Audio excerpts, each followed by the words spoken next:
صباح الخير، صباح الحب، صباح السعادة، صباح العافية عليكم. أصبحنا وأصبح الملك لله. إن شاء الله يا ربي خميسكم سعادة وخير وراحة بال. اللهم آمين يا رب العالمين. لم يلد ولم يولد ولم يكن له كفوا أحد. صباح الخير، صباح الشمس التجني، صباح الازدحام اللي يخبل. شلونكم يا بعد أهلي وطوايفي؟ أخباركم؟ إن شاء الله زينين يا روحي.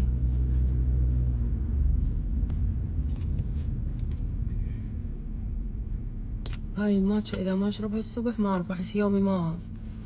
طبعا راح أرجع كالعادة، مجهزة ملابسي مال الجيم وراح أروح. البارحة هواي بنات لقيتهم كاتبيلي نادين ليش ما صورتينا بالجيم؟ راح أكون صريحة وياكم والله العظيم، لأنه اللي ما يتعلم من أخطائه يستاهل إنه يصير بيه أكثر وأكثر. تمام؟ دين تمام. والله العلي العظيم أني ما أريد أقول ما أؤمن، لأن ماكو شي نزل رب العالمين بالقرآن وإحنا ما نؤمن به، والعين علينا حق.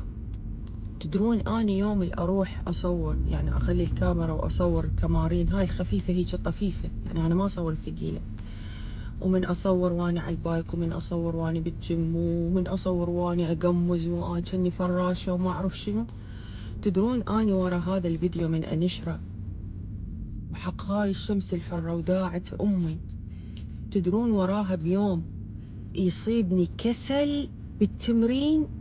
تمرين أسوي وتمرين لا، تمرين أسوي هاي أني اللي أكمش الحديدة حسر ذاك لأكل مو بس أتمرن بيه، من غير وقعاتي اللي وقعتها، من غير ظهري تتذكرون، من غير رجلي، من غير ركبتي، من غير المشاكل اللي صارت لي. أحس أني من أصور هواية، أني رايحة للجيم وأصور، وراها يصيبني كسل مو طبيعي جايز. يصير عندي كسل يعني تمرين بسيط اقدر اسويه هيجي، شو احس بروحي ها شو لياقتي ما ساعدتني. لا نادين معود انت الاكبر والاثقل منها. نو ها خاف تعبانه، ها خاف نعسانه، ها خاف ما شابعه نوم. ماني مو شابعه نوم، عيوني مرمى من قد ما نايمه وشبعانه نوم.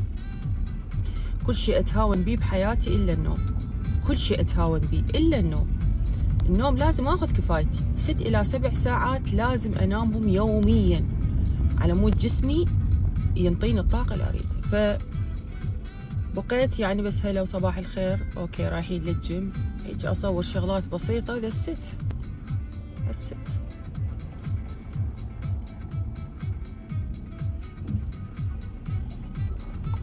عدنا نشوفه والرسائل اللي الله قاعد ينطينا إياها،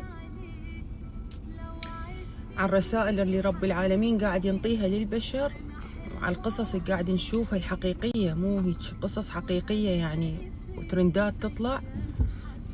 والسبب هو يعني أنا أكثر وحدة أنصحكم حبيباتي، ديروا بالكم شباب، ديروا بالكم، العين علينا حق، ديروا بالكم لا تكثرون لا شيء، انتوا البقية لا تصدقون، ترى هذا كله مو صحيح. والله ناس صار لها سنين عايشة ومرتاحة وأمور، قد ما تصور وحفلات وطلعات وطبات، حمسة وبعين يا رب دخيلك. هسه لواع الفراق، لواع الطلاق بس وتخلص، طلاق وتخلص وبس واحد عايش لا هاي القصص اللي قاعد نشوفها يا ستار. جو التراب تخلي العالم، العين جو التراب دبت العالم، فرقت عوائل جو التراب من وراء من وراء النشر اللي 99% منه حتى أكيد أعداء، حتى أقهر فلانة، حتى أقهر علانة، حتى ذيك تقول واو، حتى هاي اللي كانت تشمت بي تشوفني، حتى والنتيجة إنه يا ستار يا رب، يا ستار الله يحمي الجميع إن شاء الله. فعلى كيفكم الشغلة اللي بيها تشجيع بالتصوير. أنا والله العلي العظيم موضوع الجيم من أصور أقسم بالله العلي العظيم مجرد يعني واهس أسوي لك، واهس، يعني أنا غايتي كلها واهس، إنه أقول لك يلا قومي يلا حبيبتي، إذا تقدرين يلا يو كان دو حبيبتي، قومي يلا لا تقعدين، الكسل مو حلو. شوفوا أنا إيش قد عندي ضغوطات، إيش قد عندي شغل، إيش قد عندي التزامات ووحدي وما عندي، بس الله فوق بسماي مساعدني، كل هالمسؤوليات براسي، وأم لطفل مراهق في بلد زين. شوفوا اني يلا قومي يلا ما يخالف، شوفوا فلانه، شوفوا علانه، شوفوا هاي المره ايش قد كبير عمرها، شوفوا هذا. والله العظيم الغايه كلها الغايه كلها انه اسوي لكم ما اشجعكم، بس هذا التشجيع بعدين يعود علي بالضرر. لا والله والعالي سماء، لا والله. اني العام تذكرون العام موجودين انتم حبايبي وياي، ولو الاضافات ما شاء الله ما شاء الله خير من الله. العام تذكرون اخذت اني شهور اني حتى من خليت المدرب الي 6 اشهر، وصورت وشفت التمارين والتصوير والهاي، وراها بقيت اتكاسل. احنا عندنا موعد، اني دافعه فلوس يا ناس، فلوس مبلغ وقدره، وهنا عايشين بامريكا يعرفون. هنا التك اذا طقت التك انتهى وقتك مال التمرين، تكه واحده ثانيه ما ينطيك. باي ذا واي يعني كل شيء بحسابه، ففلوسك لازم انه انت تعطيها حق. احنا عندنا موعد وسكجول ودنيا، ها ما اقدر اجي كابتن، ها شوي اليوم تعبان، كل شيء ما بيه، ها ما اقدر اجي، ها اني مدري شنو. احس بعدين وتوقفت. تتذكرون بقيت تنادين صورينا، بقيت ما اصور. هذا الله شو تقولون قولوا. اخر همي، لكن الما يتعلم من اخطائه يطبه مرض. باي ذا واي يطبه مرض، الما يتعلم من اخطائه ويعاند بحجه ما اؤمن، لا غصبا ما عليك وغصبا ما على خشمك تؤمن. ماكو شيء نزل رب العالمين بقرآن الكريم لازم نؤمن به وناخذ الحذر. مو معناته لا ننشر، بس ننشر الشغلات اللي يستوجب انه تنشر.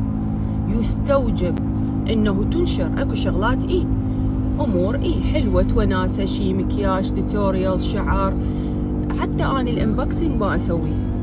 ايش قد تجيني شغلات، ايش قد تجيني هدايا، اللهم صل على النبي. ايش قد هذا الايفون، هذا المجموع، هذا شهر ونص هو عندي بالكنتور، هو والقطعه الذهب اني ما مصورتهم. اثنين، مو هم اقعد ابيعها مثاليات عليكم وانه اني اقدر الضعيف وحالتي الفقير، لا اثنين. اولا انه اني ما انشر. ليش انشر؟ يعني ليش انشر؟ مثلا هو تليفون عادي، العام جبنا 16 وباكر وجبنا هسه 17، عقبه راح نجيب 18. ترى كلش طبيعي الموضوع، يعني هو مو انجاز، هو تليفون يعني. ترى هاي اجيال طبت كلها اخذناها، يعني كلها اشتريناها وجبناها، وجتنا هديه اجتنا. انا اتذكر مره واحده بس اشتريت الايفون، كنت بس ال 13 اللي انا اشتريته، والبقيه كلهن هدايا جني. فهماتين انا اقول اكو بيها بنات تتحسر ما عندها، تجين هاي الثانيه والثالثه. بعدين من صارت هاي الشغله والحكي والمسجات والهاي، حشاكم من صورته هو يعني بمثابه تكرمون شوز على الحلق. ذا ست شوز سديت بيه الحلق وانتهت السالفه وراحت. هم ما سويتها ورد وما ادري شنو، مثل ذني اللي عبالك ما شايفات ورد والدنيا قالباتها والحركات والله شو اللي جابها ايفون لونه برتقالي. شاو ذا ايفون لونه برتقالي، شو هسه راح ينزل 18 بعد 11 شهر، يخلص 17 ينزل 18. شنو هو يعني هو شنو هو يعني ما عنده ايفون يعني هسه، مو ما يعني هواي ناس ما عندها اوكي، بس هو شنو الانجاز انه اني اشتري تليفون او تليفون يجيني هديه؟ وين الانجاز بالموضوع؟ عادي هدايا، الناس تتهادى بينها، كل شيء طبيعي. فمن صارت هاي اللغوه وبقوا يكتبون وذني الحيايه، فاني نشرت شوز بحلق الحيايه. الله يجلكم، يعني يجلكم الله من وقت. والله اني شهر ونص وروح المات وما شفته، من اول ما نزل اني هو وصل هو والقطعه دي، ضامتهن ولا مصورتهن حد. فالعين علينا حق. قلت لكم انا بقيت ما اصور، طلقت مثل الصاروخ. انطلقت، بقيت اني يلقاني قبله جايب ساعه نشاط القوه الواهس، من بقيت اصور قليل. فموضوع نادين صورينا ايش اصور لك يعني؟ انا كوما مدربات فتنس حبيبات الله يسعدهن، وسباعيات وشطورات، وهاي شغلتهن يعني. اني هاي مو شغلتي، انا هاي مو شغلتي.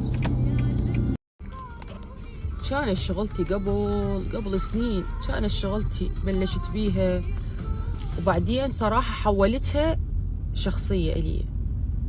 هي بالبداية كانت إنه أني أنشر وأعلم وشي، حكي قبل 7 سنين.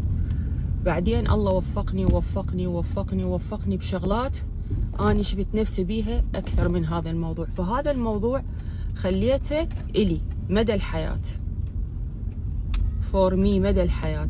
تمريني إلي، أكل الصحي إلي، أشجعكم اوكي باللايف بالستوريات أشجعكم. حلو واحد يشجع الثاني على الأكل والشراب. البارحة هاي المشروب اللي سويناه وياكم على اللايف، هذا أنا كل فترة أسويه، بس ولا مرة قلت لكم. بس البارحة صدفة كنت أني مسوقة وقلت لكم بنات ترى هذا المشروب يخبل، دائما يشربوه، خلوه بالثلاجة يوميا يشربوا من عنده قلاص. هذا المشروب اللي هو جميع أنواع المشروب الأخضر يسمونه، ويا شوندر، يرفع نسبة الحديد بالدم ويرفع نسبة الفيتامين سي، يعني كلها شغلات رب العالمين خالقها بالأرض. تجيبينها تحطيها بالخلاط، تحطين عليها مي وتظلين تشربين بيها. مشروب بسيط جدا عادي، ويا خضروات، ويا تفاح أخضر، خيار، سبانة، وتحطينهم. شيء بسيط جدا جدا جدا، مستحيل واحد ما يقدر يسويه. قلت لكم هاي صار لي اني كوما اسويه واخليه بالثلاجه واشرب منه، يبقى عندي 2-3 وهكذا. موضوع انه نادين ليش ما جاي تصورين، ليش ما لا صورت ما صورت ما راح يقدم ولا ياخر شيء. انت تاكلين باميه وتمن تحرقين قلبي، وانا كاتين الضيم واتمرن. هسه اني وصلت هذا باب بيتي، وصلت علوش ورجعت. ملابس مجهزتها يوم خميس، ملابس مجهزتها. هسه قبل راح ادخل ابدل على السريع، اخذ المي مالتي يونيميت، مشروب الجيم، وانطلق. اخذ لي 2 ساعة. عندي اليوم حديد وكارديو. هاي اكبر تشجيع، انه انت تشوفين انه انا يوميا دا التزم واروح واجي. فانتبهوا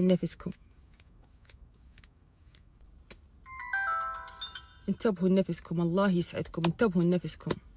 العالم صايره اعوذ بالله، كمية الحقد والغل والحسد اللي بداخلها مخيف. واني ما الومهم، والله العظيم باي ذا واي اني ما الومهم. ليش؟ كثرة الاستفزاز وكثرة النشر المستفز يحول البني آدم من إنسان سوي وإنسان طبيعي إلى إنسان حقود، إلى إنسان مقارن، يقارن نفسه. يا رب ليش هذا هيك وانا هيك؟ النساء، البنات، المراهقات، وانتم دا تشوفون يوميا طلعت لنا وحده وبراندات هاي تقعد تباوع. يا رب شنو هاي؟ يعني كثرة النشر المستفز، وكثرة تصنع الثراء، وكثرة تصنع الحياة المثالية اللي قاعد تنشر على السوشيال ميديا من هب ودب، حول الناس السوية الطيبة البريئة إلى ناس متوحشة، إلى ناس مخيفة، إلى ناس ماليها الحقد والغل. يعني أنا اليوم زوجي مضاربني، هايني، ما منطيني، أقعد أفتح التليفون تطلع قدامي فلانة وعلانة وطرقانة وبرقانة، ماخذها اللبنان وجايب لها هدية زين هاي شنو بداخلها؟ شنزرع بداخلها؟ كذب مو كذب، هي ما تروح على هذا البارتي، هذا بارتي الكذب، وانه هذا شغلهم والتصنع، ما تروح عليه، ما تفكر بيه اصلا. هي بالها انه ليش هاي هيك زوجها واني لا. فابسط شيء تكتبه بالتعليق مال هاي: يا قاضي الحاجات اقضى على زوجي. ما تعرف انه دعوه من دعواتها فعلا راح يقضى على زوجها، وما تعرف اذا انقضى على هذا اللي هسه هو ما عاجبها وشبحها ضيم، باكر عقبه من تصير ارمله، تصير طوبه بين رجلين عيالها وبين رجلين اهلها. خوذا اكو اولاد تعاي حيري بيهم. فالشر والمو زين تعرفه أحسن من الزين اللي ما تعرفه، وهكذا وهكذا وهكذا. فأنتوا حتى هم لا تستغربون. يعني أنا مرات أشوف طريقة غل وكره علي، والله العظيم أظل صافنة أقول شو مسوي أني؟ شو مسوي؟ بعدين طلعت إنه أنا مسوية وما أدري بروحي، ومسوية شيء ما مؤذي للإنسانة الطبيعية السوية، ما مؤذيها. للإنسانة اللي عندها ثقة بنفسها ما، الإنسانة اللي تعبانة على نفسها ما مؤذيها، ما مؤذي. بس للإنسانة اللي دائما تشوف نفسها جوال، ما اشتغلت على حالها، ما اشتغلت على نفسها، إن نواياها سيئة لذلك ما توفقت بالحياة، تجي تقارن ليش هاي هيجي؟ ليش هيجي حياتها حلوة؟ ليش هيجي بيومها حلو؟ ليش عايشة حياتها صح؟ ليش من كل شيء؟ تبقى ما تقول هي تقول ليش. هاي الكلمة اللي هي تدمر أكبر واحد. كلمة ليش أكبر إنسان بهاي الدنيا تدمره. زين أنا بمكان ما أقول هاي ليش هيجي، خو ما أقول أني ليش هيجي، ليش هيجي؟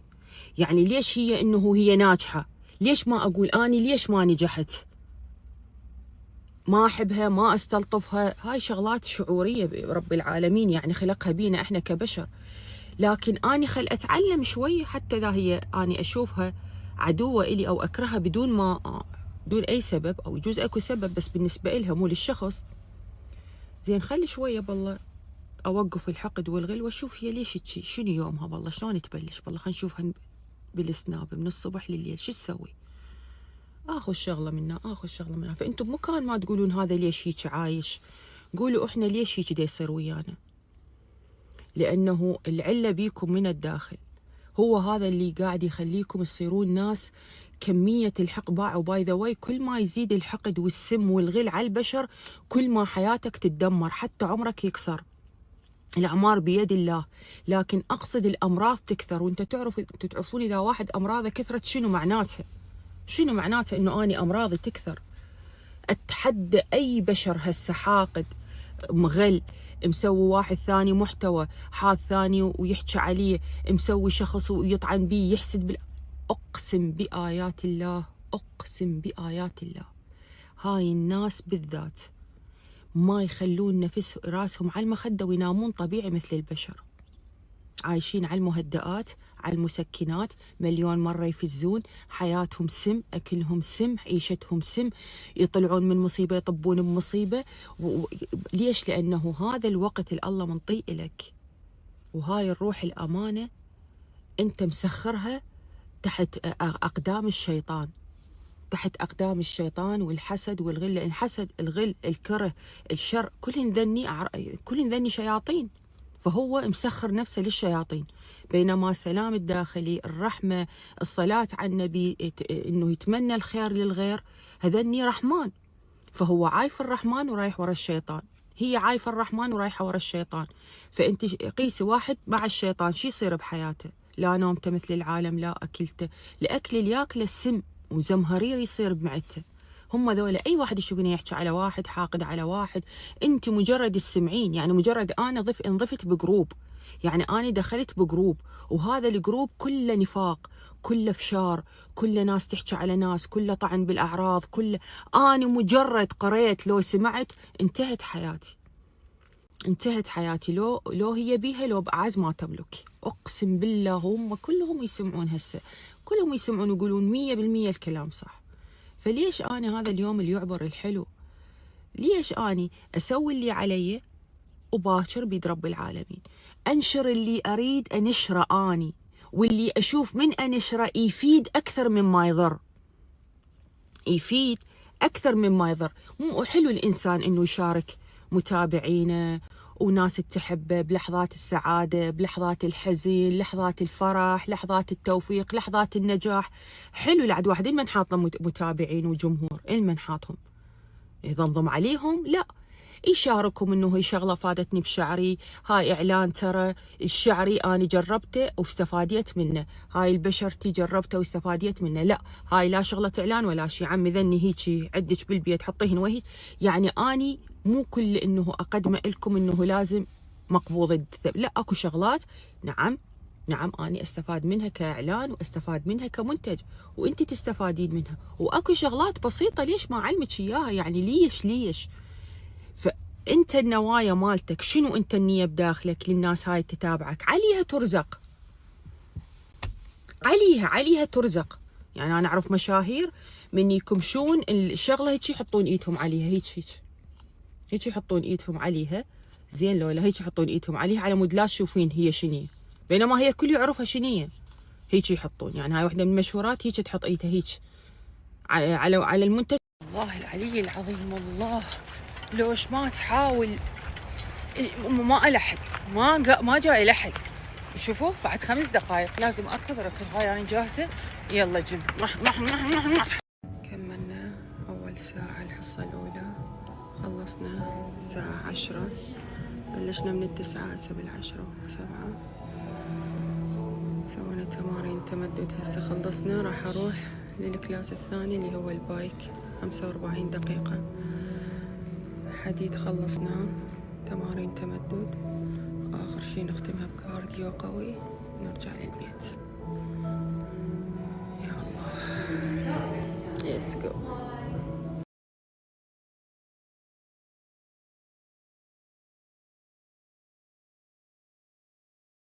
عليكم الله اسمعوني تشوفون اطلع من الجيم طالعه من العركه، والله العظيم عركه نسوانها مو هيك عركه عاديه، شكلي من اطلع من الجيم طالعه من عركه نسوان. هذا النظارات وينك؟ ما ابو قبيه نفضت نفضه من هاي اللي صدق تعجبكم. عدلوا قبل ناخذ دوش ونقعد نسوي قعدة الرواق مالتنا ونبلش شغلنا الأونلاين.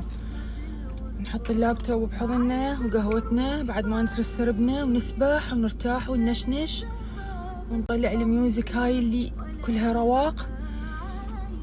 نلزم اللابتوب ونكمل شغلنا ويا العالم الثانية، اللهم لك الحمد. وراها نبدل ونروح للموعد مالتنا.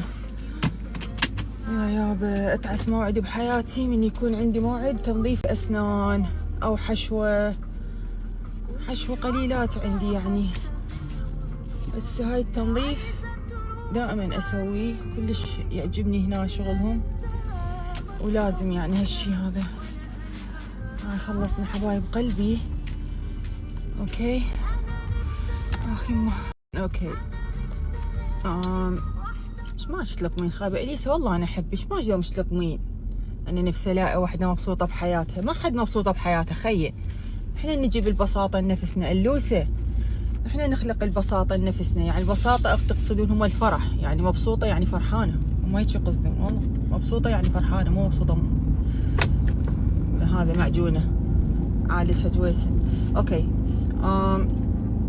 لقيت بنات كاتبات لي، طبعا هم مو يمكن اكيد متابعات قديمات عندي من ايام الفيس، من طريقة كلامهم عرفت.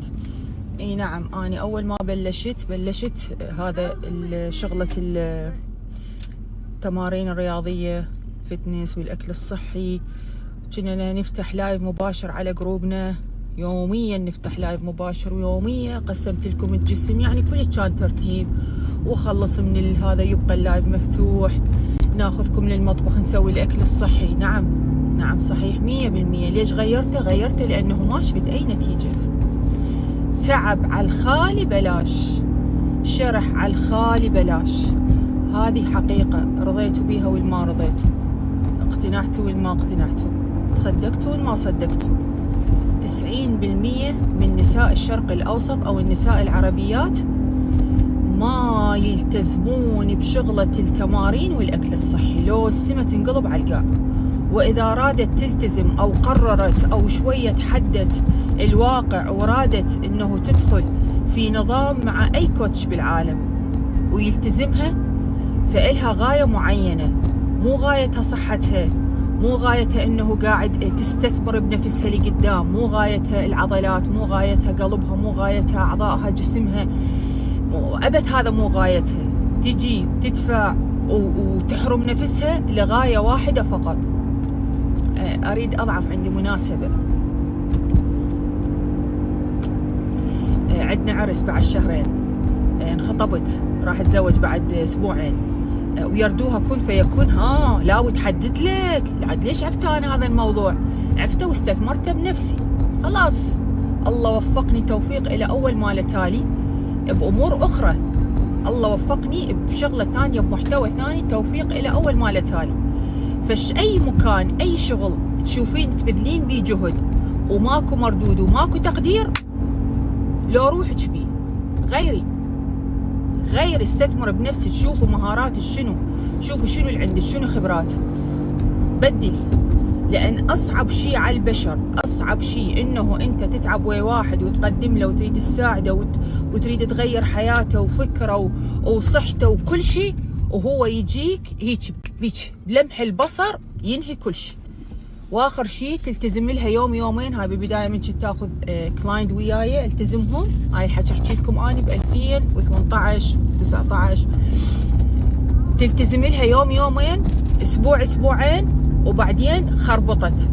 اجي ورا الفتره مال اسبوعين اقولها قيسي لي الوزن مالتك يطلع زايد ما ناقص. لا يعرفون، لا عندهم ثقافه صحيه، لا عندهم ثقافه تمار، ما عندهم البنات هناك. والله بنات يعني اني اتكلم من واقع حال.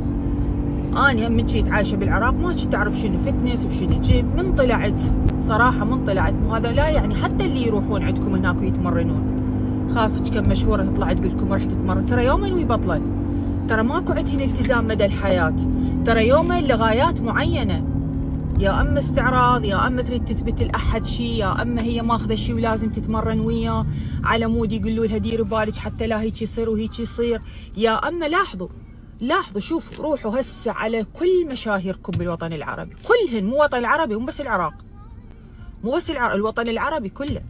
واذا لقيت وحده ملتزمه وتوب وهاي تلقينها عايشه برا كلش، برا الوطن العربي، نادرا الا ما رحم ربي، الا ما رحم ربي تلقي لك وحده داخل الشرق الاوسط ونص المعمعه هاي وصار لها عمر ملتزمه وغايتها من الالتزام هي صحتها.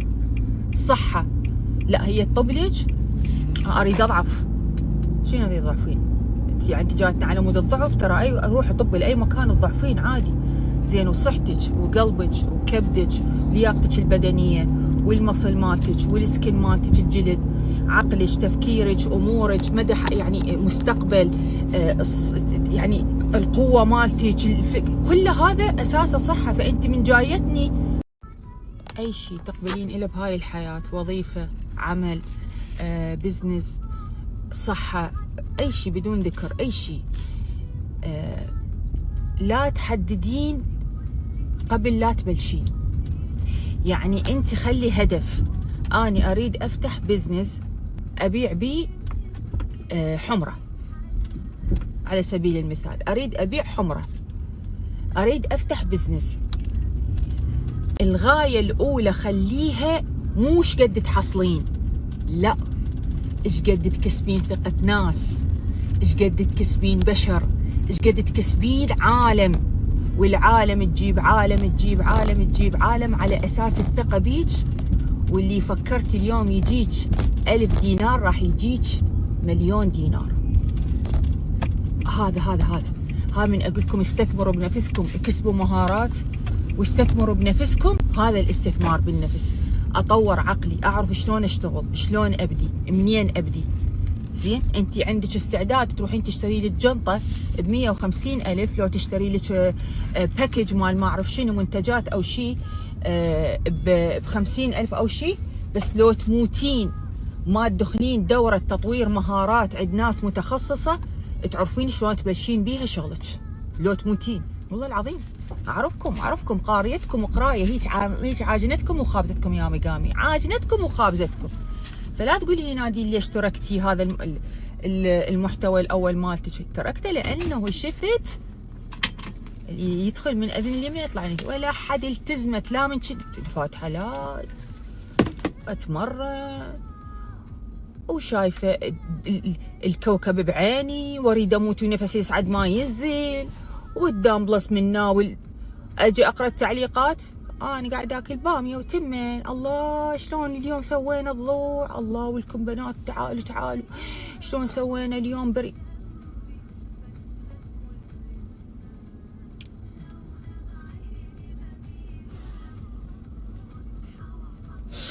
حتى واسي كسرنا، حتى تمريني أبطله. فحبيبتي أنا تركت هذا الموضوع، استثمرته بنفسي، يعني خليته إلي. يسمونه اللايف ستايل، اللي هو نمط الحياة الصحي، نمط حياتي صحي إلى آخر يوم بعمري إن شاء الله، إذا الله يعطينا عمره وعافية.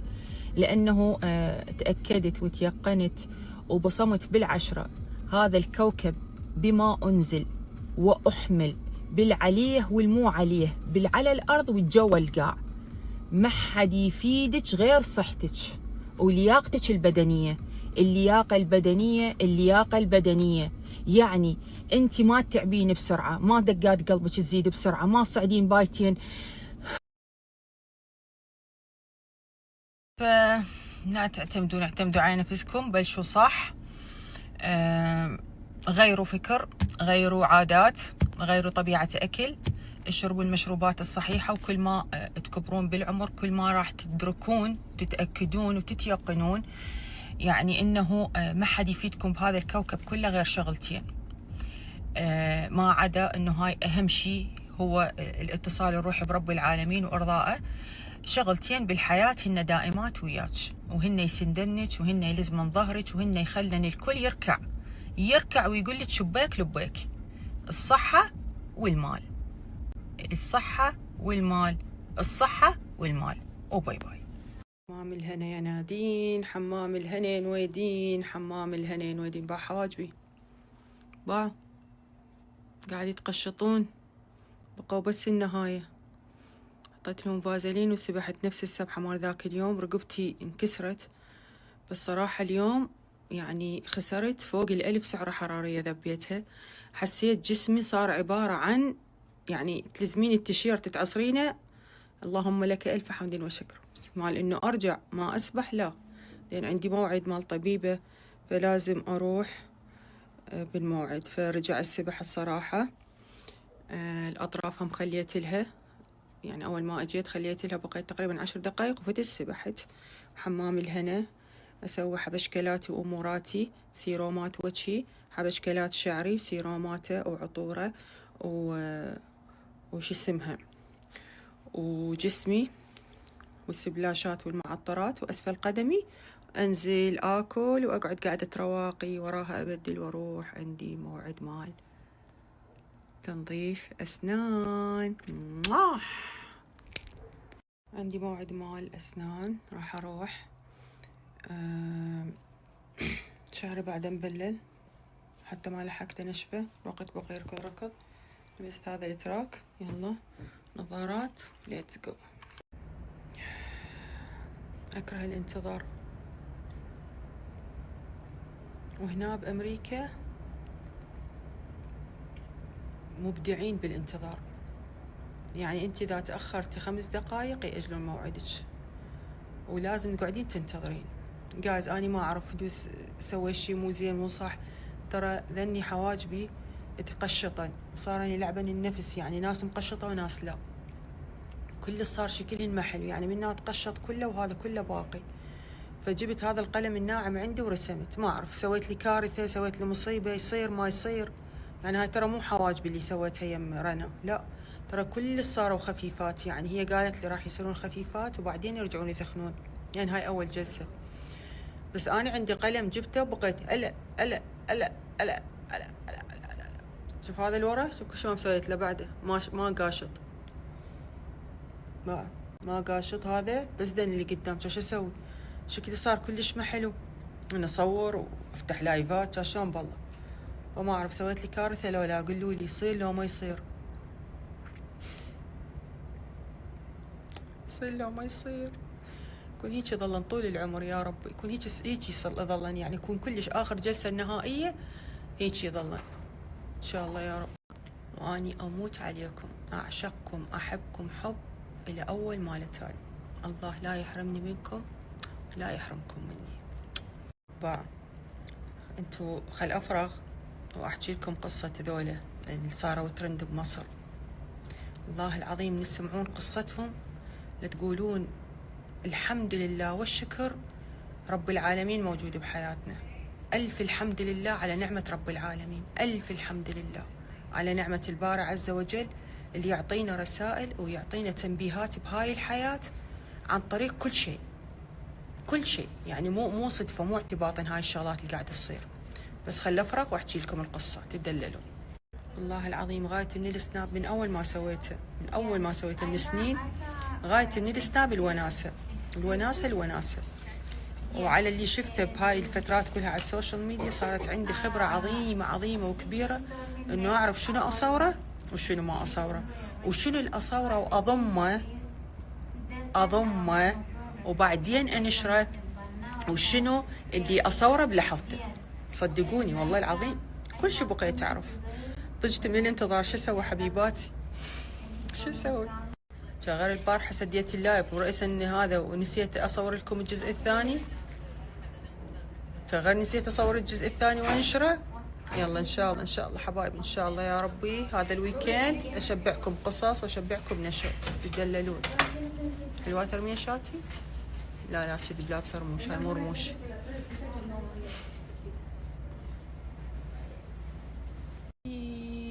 يا مكثرهم ذولا، يا مكثرهم.